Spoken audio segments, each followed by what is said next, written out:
ನೋಡಿ ಸ್ನೇಹಿತರೆ, RCB 2025 win ಆಗುತ್ತೆ ಅನ್ನೋದನ್ನು ChatGPT ಹೇಳಿದೆ. ನೋಡ್ತೀರಿ ನೋಡಿ. ಹೂ ವಿಲ್ ಗೋಯಿಂಗ್ ಟು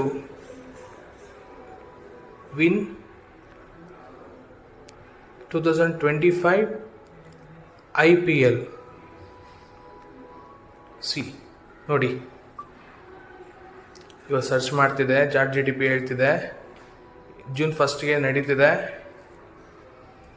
ಮತ್ತು ಇದೆಲ್ಲ ಯಾವ್ಯಾವ ಟೀಮ್ ಅಂತ ತೋರಿಸ್ತಿದೆ, ಯಾರು ಆಡ್ತಾರಂತ. ಕೊನೆಯಲ್ಲಿ ಒಂದು ಕನ್ಕ್ಲೂಷನ್ ಬಂದಿದೆ. ಏನಂದರೆ ನೋಡಿ, ಇವಾಗ ಇದನ್ನು ನೀಟಾಗಿ ತೋರಿಸ್ತೀನಿ ನಿಮಗೆ. While RCB appears to be the fortunate to win the IPL 2025 title, so RCB ಹೇಳ್ತಿದೆ ಈ ಸಲ ಕಪ್ ನಮ್ಮದೇ. ಜೈ RCB.